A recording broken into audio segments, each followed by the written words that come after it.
कि है कोई ऐसा सूरवा मन को समझावे, हद बेहद को जीत कर मेरी दिस आवे।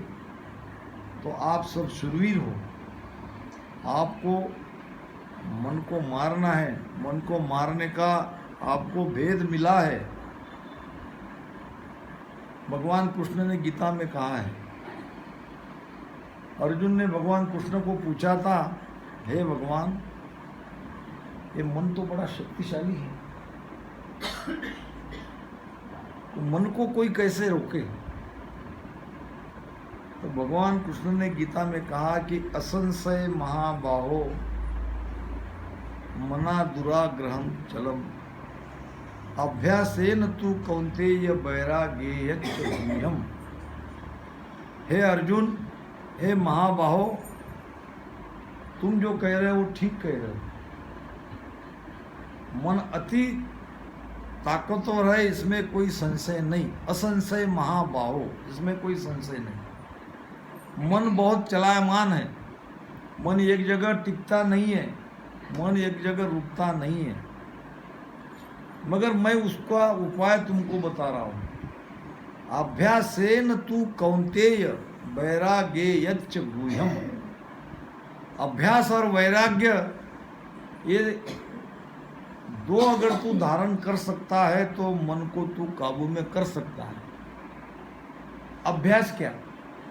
यही अभ्यास है, सुमिरन का अभ्यास। रोज अभ्यास करो सांसों सांस में राम राम का, ये अभ्यास ही है। ये मन को मारने का उपाय है, मन को काबू में करने का यही एकमात्र उपाय है, ध्यान। ध्यान में ही मन मरता है। अभ्यासेन तु कौन्तेय वैराग्येयच्च गुह्यम। अब दूसरा काम करना है, वैराग। संसार से प्रेम मत करो, संसार मिटने वाला है, मिटने से प्रीत मत करो। जो नहीं मिटता है उसके प्रीति करो। नहीं मिटता है हमारी आत्मा, नहीं मिटता है परमात्मा। संसार से प्रेम क्या करते हो? तो संसार से वैराग धारण करो और अपना चितमन भजन में लगाओ। ये मन भजन से ही मरता है। ये एक राजा था और उसके यहाँ कई दास दासियाँ थी काम करने वाली। उसमें साफ सफाई करने वाली एक कोई स्त्री थी, कुछ रहती है ना जाती साफ सफाई करने वाली। तो वो बेचारी रोज राजा के महल में जाती, साफ सफाई करती, झाड़ू पोछा करके अपना काम निकल जाती। अब एक दिन पड़ गई वो बीमार। बीमार पड़ने के बाद राजा के महल में तो झाड़ू पोछा साफ सफाई करने के लिए जाना ही था। तो उसका बेटा था 22-23 साल का। उसने बेटे को कहा, बेटा मेरी तबीयत ठीक नहीं है, आज जाके मेरी जगह तुम राजा के महल में जाओ और साफ सफाई झाड़ू पोछा करके आ जाओ। माँ के कहने से बेटा गया। बेटा जैसे ही झाड़ू लगाने के लिए उस महल में प्रवेश किया, महल के ऊपर के तल्ले पे एक लड़की उसे देख रही थी। वो लड़की कोई और नहीं, राजा की बेटी थी, राजकुमारी, बहुत ही सुंदर। और ये लड़के ने उस लड़की को देख लिया, लड़की ने भी लड़के को देखा। अब घर जाते ही माँ के सामने लड़का कहने लगा, माताजी मुझे उस लड़की से शादी करनी है। माता ने कहा, बेटा धीरे बोलो, कोई सुन लेगा। तुम जानते हो लड़की कौन है? लड़के ने कहा, मैं नहीं जानता, मुझे वो पसंद है, तुम मेरी शादी उस लड़की से कराओ। अरे वो राजा की बेटी है, राजा हम जैसे गरीबों को थोड़ी अपनी लड़की देने वाला है। तुम ऐसे विचार मन से निकाल दो। बेटे के मन से वो विचार जाए ही नहीं। धीरे धीरे वो बेचैन रहने लगा, सुस्त रहने लगा, कहीं आए नहीं, कहीं जाए नहीं। और आगे धीरे धीरे खाना पीना भी कम हो गया, धीरे धीरे खाना पीना भी छोड़ दिया और रात दिन उसी चिंता में चिंताग्रस्त रहने लगा। माँ तो माँ ही है, माँ बहुत दुखी हो गई, क्या करे क्या न करे। मैं कैसे राजा की बेटी से मेरे बेटी की शादी करवा सकता हूँ? राजा कहाँ, हम कहाँ। इधर बेटे की हालत एकदम मरनासन्न स्थिति में था, बचने की कोई उम्मीद नहीं थी।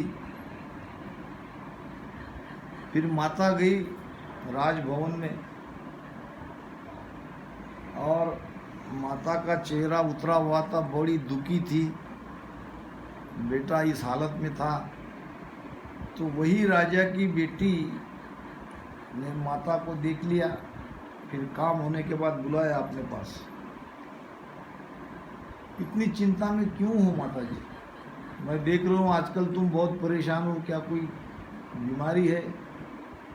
अगर छुट्टी चाहिए तो मैं छुट्टी दिलवा दूंगी। कुछ रुपए पैसे चाहिए दवा दारू के लिए, वो भी मदद करूंगी। बताओ, तुम्हारी हालत बहुत खराब हो गई है। अब मन को पक्का करके उसको, राजकुमारी को बताना पड़ा उसकी पीड़ा क्या है, दुख क्या है। उसने कहा, देखो बेटी, आप तो हमसे बहुत बड़े लोग हो, फिर भी मैं आपको बेटी जैसी मानती हूँ। मेरी परेशानी का कारण कोई दूसरा है, कोई और है, मुझे कुछ नहीं हुआ है। तो कौन तुम्हें परेशान कर रहा है? मुझे परेशान कोई नहीं कर रहा है। मेरा बेटा आज ऐसी स्थिति में है कि जीने की उम्मीद ना के बराबर है। तो तुम्हारा बेटा क्या बीमार है? क्या हुआ? मैं तुम्हारे बेटे का इलाज करवाती हूँ। मेरे बेटे को कोई बीमारी नहीं है, कोई बीमारी नहीं है। ऐसा है कि एक दिन वो यहाँ मेरे बदले में काम पे आया, उसने तुमको देखा और तब से मुझे कह रहा है कि मुझे उस लड़की से मेरी शादी होनी चाहिए, नहीं तो मैं मेरा जीवन समाप्त कर दूंगा। धीरे धीरे आज 6-7 महीने हो गए, अन्न का एक दाना भी उसके पेट में नहीं है। जल पीता है, केवल 2 आंखें से देखता रहता है और मुझे पूछता है, माता जी पूछा क्या, क्या कहा, हाँ कहा कि ना कहा। राजकुमारी ने कहा, इतनी सी बात, मैं तैयार हूँ तुम्हारे बेटे से शादी करने के लिए, जाओ उसे कह दो। माता को आश्चर्य हुआ, आप मेरे बेटे से शादी करोगी? हाँ मैं करूँगी, मगर तुम्हारे बेटे ने मेरी एक बात को मानना पड़ेगा। माता खुशी से आई और बेटे को कहा, बेटा उठो, कुछ भोजन प्रसाद करो, आज राजकुमारी से मैं मिल के आई हूँ। राजकुमारी ने कहा है, मैं तैयार हूँ तुमसे शादी करने के लिए, केवल उनकी एक बात आपको माननी पड़ेगी। पूरी ताकत से बेटा उठा, जो अब तक नहीं उठ रहा था। थोड़ा बहुत भोजन प्रसाद भी उसने किया, फिर थोड़ी ताकत आ गई। कहा, माता जी क्या कहा उसने? उसने कहा कि उनकी एक बात माननी पड़ेगी। तो ये क्या, मैं उनकी सारी बातें मानूंगा अगर वो मुझसे शादी करती है तो फिर धीरे धीरे वो बीमारी से उठ गया। बीमारी थी नहीं, चिंता ही थी, अब वो चिंता मिट गई। धीरे धीरे भोजन प्रसाद करने लगा, शरीर में ताकत आने लगी। एक दिन राजकुमारी ने कहा, लाओ तुम्हारे बेटे को मेरे पास। अब थोड़ा ठीक ठाक हुआ, चलने फिरने के काबिल हुआ। माता जी ले गई बेटे को राजकुमारी के पास। राजकुमार ने कहा, क्या तुम मुझसे शादी करना चाहते हो? तो हाँ, तो मैं भी तुम्हारे गले में वरमाला डालती हूँ, मगर उसके पहले तुमको मेरा एक काम करना पड़ेगा। उसने कहा जो हुकुम। तो 6 महीने तक भगवान का सुमिरन करो सांसों सांस में, एक जगह कहीं बैठो और वहाँ राम राम करो। अब राजकुमारी के ब्याह तो होने ही वाला था। अब 6 महीने की बात ही कहती, वैसे 6-7 महीने ऐसे ही निकल गए। उसने जो हुकुम कह के निकला, एकांत स्थान पर जाके भजन करने लगा। राजकुमारी ने कहा था 6 महीने के बाद मैं आऊंगी और तुम्हारे गले में वरमाला डाल दूंगी। अब भजन ऐसा किया, पूरा मन उसने कहा था कि देखो मन तुम्हारा भटकने न पाए। 6 महीने तक बिल्कुल मन को बराबर ध्यान में लगा के तुमको भजन करना है, मन को इधर उधर भटकने नहीं देना है, कभी मन में मेरे ख्याल को नहीं लाना है, विचारों को रोकना है। 6 महीने के बाद तो मैं तुम्हारी पत्नी बन ही जाऊंगी, 6 महीने तुमको इतना ही करना है। तो जैसा कहा गया था वैसा उस लड़के ने भजन सुमिरन किया जोरदार, बिल्कुल मन को मार के, मन पर काबू पाके, मन को समझा लिया, मन को भजन में लगा लिया। 3-4 महीने में अलग दुनिया में चला गया। भजन का प्रभाव है, कृपा हो गई और भीतर में ऐसा आनंद आने लगा, एक अलग दुनिया में चला गया। फिर वही आनंद में 2 महीने कब चले गए पता नहीं। राजकुमारी आई, रथ पे बैठ के अपने पिता माता को लेके, सारी सेना को लेके, बहुत लोग थे, और सज धस के गहने पहन के फूलों की माला लेके पंडित जी को लेके आई और लड़के को आवाज़ लगाई कि जिसके लिए तुम भजन कर रहे हो मैं हूँ, मैं तैयार हूँ तुम्हारे गले में वरमाला डालने के लिए, उठो भजन से। तो लड़का कहने लगा देवी मैं वो नहीं हूँ जिसने आपको शादी करने के लिए कहा था, वो मैं नहीं हूँ, मैं तो कोई अलग दुनिया में हूँ। अब न मुझे ये भौतिक सुखों की आवश्यकता है, न तुम्हारी आवश्यकता है, न मुझे शादी करनी है। ये तो बड़ी कृपा हो गई, आपने मुझे ध्यान में बिठाया, जाके राजकुमारी के चरण छुए और मुझे माफ़ कर दीजिए, मेरे मन में आपके प्रति ऐसे ख्याल आए, आप तो मेरी गुरु हो और आप तो मुझे कुछ नहीं चाहिए, आपने सारा आनंद मुझे दे दिया, मेरा जीवन सुधार दिया। तो अगर मन आपका काबू में आ सकता है तो आपके अंदर भी ये स्थिति हो जाएगी, सारा संसार से आपका बैराग आ जाएगा, संसार से प्रीति छूट जाएगी। तो महाराज कहते हैं दीजे तो अन्न दान पूरे, लीजे सो हरि नाम। देना है तो कहाँ लगाना है पैसा? अन्नदान में। अन्नदान में पैसा दो, वो भी कर्ता भाव नहीं आना चाहिए, मैंने कुछ दिया ये भी नहीं आना चाहिए। वो तो सब राम जी का था, राम जी सब करवा रहे हैं, हमारा अपना क्या है यहाँ? कितना भी हमने क्यों न कमा लिया हो, एक पैसा भी साथ में जाने वाला नहीं है। तो भूखे को भोजन खिलाओ, दीजे तो अन्नदान पूरे, लीजे सो हरि नाम। लेना ही है तो भगवान का नाम लो, राम नाम लो, रात दिन रटो। तजिए सो पर तात कूरे, करिए सो पर काम, भजो तो राम भजी जो रे, हरि बिन दूर तजी जो रे। तात पात नाम पीड़ा। अगर दूर ही करना है तो दूसरे की पीड़ा दूर करो, दूसरा का दुख दूर करो। अगर तुमसे होता है दूसरे का दुख करना,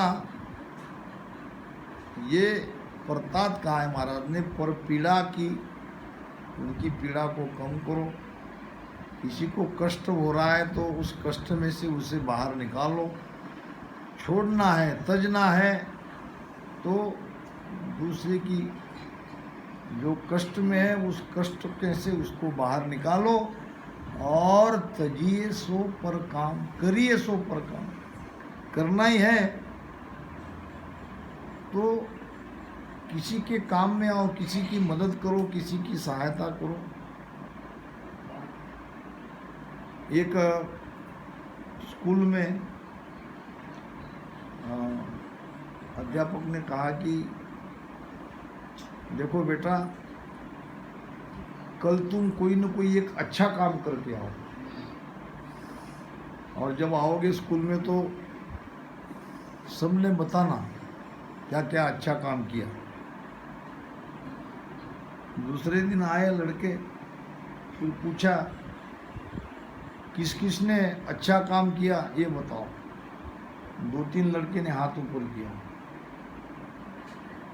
अध्यापक महोदय को ठीक लगा, चलो ठीक है 2-3 लड़के तो है, बाकी को आगे पीछे कर लेंगे। हाँ तो बताओ बेटा क्या किया तुमने। तो लड़के ने कहा देखो मास्टर साहब, मैं रास्ते से जा रहा था, रोड पे एक गुड़िया थी, कम दिखाई देता था। अब वहाँ रास्ते पे रुकी थी, मुझे लगा कि उसको उस साइड में जाना है। अब मैंने उस माता जी को रास्ता पार करवाने में मदद की। वो माता जी नहीं चाहती थी मगर मैंने ज़बरदस्ती उसको पार कराया। अच्छा, दूसरे को पूछा, दूसरे ने कहा ऐसा है मास्टर साहब, मैंने भी दरअसल वही काम किया, मुझे भी एक गुड़िया मिली थी, मुझे भी रास्ते पे गुड़िया मिली थी। अच्छा तो तुमने क्या किया। मैंने भी उस गुड़िया को रास्ता पार कराया।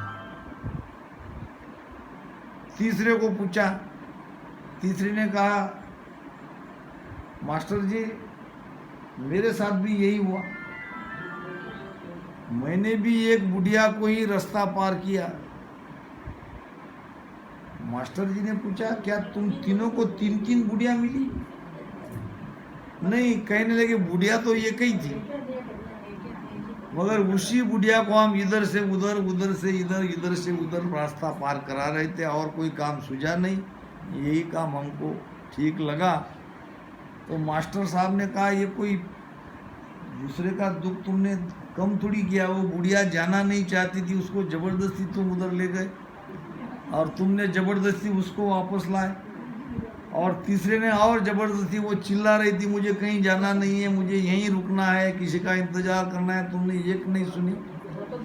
तो ऐसे परकाम करने में कोई फ़ायदा नहीं है। जो दुख में है, पीड़ा में है, उसकी सहायता करो। पत राखो तो नाम सूरे, दूजा सहज सुभाव। पत राखो तो नाम सूरे, दूजा सहज सुभाव।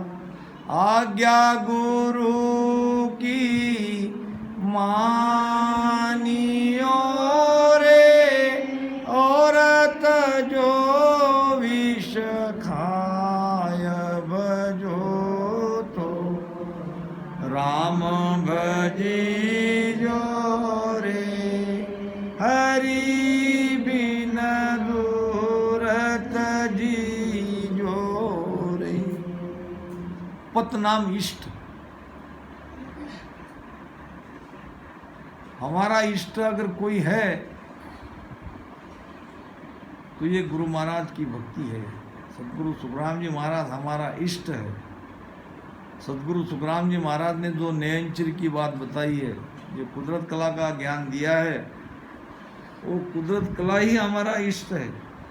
सत्सवत के साथ सुरती लगा के रखो, इसी पथ में रहो, यही पथ को राखो। पथ ही रखनी है तो नाम की पथ रखो। सुमिरन में गाड़े रहो, भजन को छोड़ो मत, और बाकी सारे काम सहज स्वभाव से करते रहो। ये काम ताकीदी से करो, बाकी सहज स्वभाव से करो। हम करते क्या है? सोय रहो के झोड़ चलावे, या मुन गयो मन माई। सोय रहो के झोड़ चलावे, या मुन गयो मन माई। के सुख राम धृग मन तोने, राम रटे क्यों नाई। देखो क्या कह रहे महाराज। या तो सो जाते हैं, थोड़ा सा भजन करते हैं, वो ऐसी आलस आता है कल कर लेंगे, रोज तो कर ही रहे। आज कहे मैं कल करूं, कल कहे मैं कल, पल में प्रलय हुए जावसी बहुत करेगा कल। रावण ने मृत्यु समय लक्ष्मण को यही बात कही थी।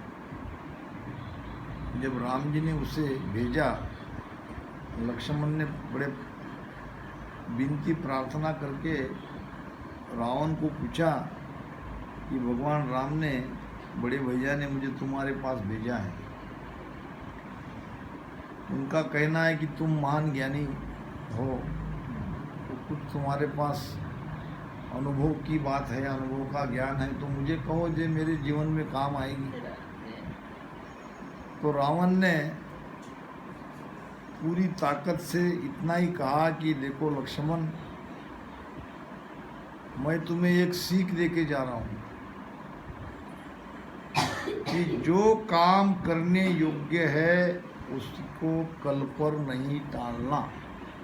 जो काम करने योग्य है उसको कल पर नहीं टालना। जो करने योग्य नहीं है उसको कल पर टालते जाना। मैं बहुत शक्तिवान था, मेरे अंदर सारी शक्ति थी, मैं जो चाहे कर सकता था।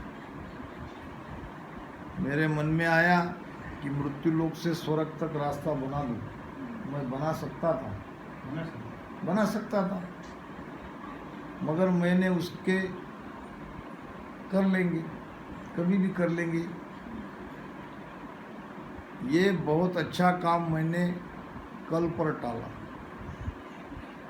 समुद्र के पानी को मैं मीठा कर सकता था, मेरे अंदर वो ताकत थी, वो शक्ति थी, मगर मैंने सोचा कि कर लूँगा, कभी भी कर लूँगा।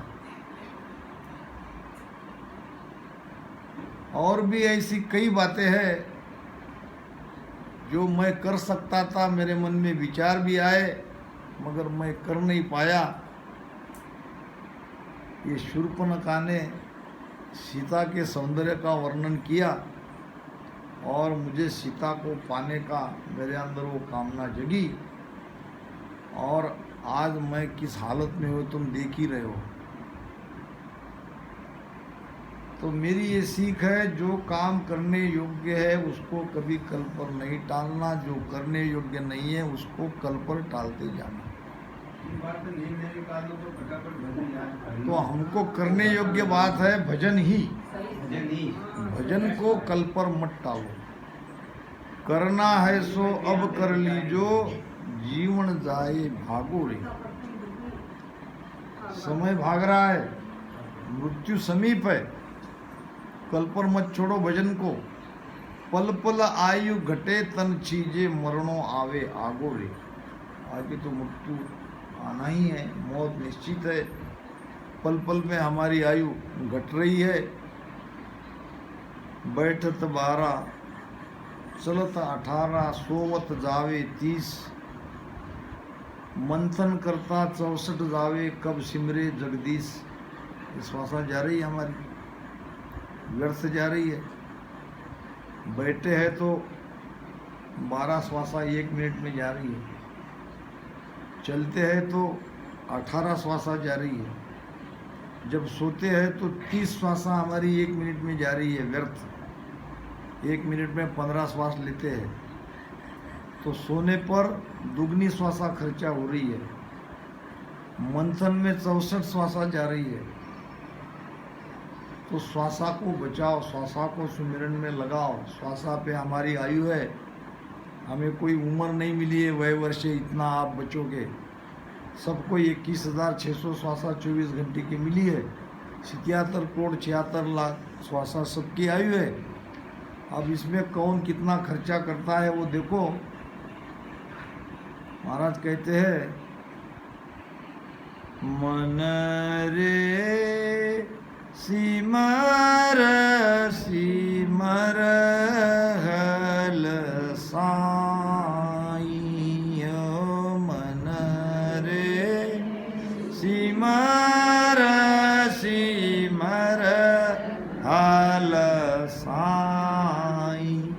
राम भजन बिन सासा जावे, राम भजन बिन सासा जावे। से सब